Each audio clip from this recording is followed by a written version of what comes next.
इतिहास को फिर एक बार तोड़ मरोड़ कर बदलने की कोशिश करी जा रही है, लेकिन इतिहास बदला नहीं जाता है, बनाया जाता है।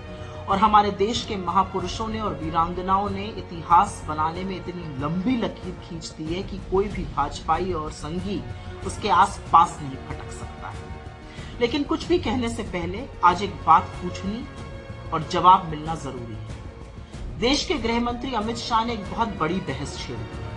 उनका कहना है कि इस देश को आजादी अहिंसा के रास्ते से मात्र नहीं मिली। तो मोदी जी, सवाल आपसे है कि क्या आप महात्मा गांधी को, क्योंकि अहिंसा के पुजारी तो महात्मा गांधी थे, क्या आप महात्मा गांधी को आजादी के तमाम महानायकों में से एक मानते हैं, या आप उनको फादर ऑफ द नेशन, राष्ट्रपिता मानते हैं, जो उनको बोस ने कहकर बुलाया, और आजादी का प्रेरणा स्रोत मानते हैं? क्योंकि अहिंसा, शांति और सत्य का पाठ तो महात्मा ने न सिर्फ हमें पढ़ाया, पर उनसे प्रेरित होकर अमेरिका में मार्टिन लूथर किंग जूनियर और अफ्रीका में नेल्सन मंडेला जैसे लोगों ने अन्याय के खिलाफ शिद्दत से लड़ाई लड़ी और जीती।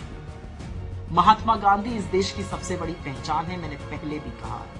आप गांधी को यहां पर जरूर कुछ कह दीजिए, लेकिन अंततोगत्वा आपको शीश तो गांधी के आगे ही झुकाना पड़ता है, क्योंकि वैधता तो आपको तभी मिलती है। तो जब आप लाल किले के साउंड एंड लाइट शो में गांधी को एक लाइन में सीमित कर देते हैं या नेहरू को विलुप्त कर देते हैं, तो इससे ना नेहरू छोटे होते हैं, ना गांधी का कद खत्म होता है। इससे आपकी छोटी और तुच्छ सोच का और छोटे मन का पता जरूर चलता है। गांधी वो हैं जिनके लिए आइंस्टाइन ने कहा था कि हाड़ और मांस का ऐसा एक पुतला कभी इस धरती पर विचरता था, आने वाली पीढ़ियां ये विश्वास नहीं कर पाएंगी। लेकिन अमित शाह जी, जब आप गांधी, महात्मा गांधी की उपलब्धि को, उनकी अहिंसा को कम आंकते हैं, तो आप कहना क्या चाहते हैं?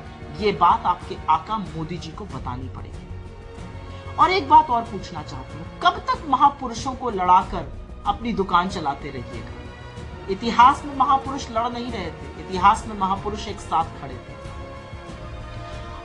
नेहरू जी, जिन्होंने दशकों पहले वकालत छोड़ दी थी, उन्होंने फिर से वकील का चोंगा पहना था, क्योंकि वो आजाद हिंद फौज के वकील बने थे और 1945 में उसी लाल किले के अंदर जाकर तारीखों पे जिरह करी थी, बहस करी थी, और उनके पुनर्वास के लिए भी सतत कार्यरत रहे थे। वही नेहरू जिनके बारे में सुभाष चंद्र बोस जी की बेटी का कहना है कि उनको और उनकी मां को वो गुप्त रूप से आर्थिक सहायता करते रहे। वही नेहरू जिनकी पत्नी के स्वर्गवास पे और उनकी बीमारी में सबसे पहले पहुंचने वालों में से सुभाष चंद्र बोस थे। और वही सुभाष चंद्र बोस जिन्होंने आजाद हिंद फौज की 2 रेजिमेंट्स का नाम गांधी और नेहरू पे रखा था। और वही सुभाष चंद्र बोस, जब वो आजाद हिंद फौज में लोगों की भर्ती कर रहे थे, तो आपके माफी वीर ब्रिटिश आर्मी में लोगों की भर्ती करा रहे थे उनके खिलाफ। तो कब तक महानायकों को लड़ाइएगा? असलियत यह है कि इस देश की आजादी में गांधी का योगदान है, नेहरू का योगदान है, पटेल का योगदान है, भगत सिंह का योगदान है, चंद्रशेखर आजाद का योगदान है, अशफाक उल्लाह खां का योगदान है, राजगुरु का योगदान है, रामप्रसाद बिस्मिल का योगदान है। और किसी के भी योगदान को आप कम नहीं आंक सकते हैं।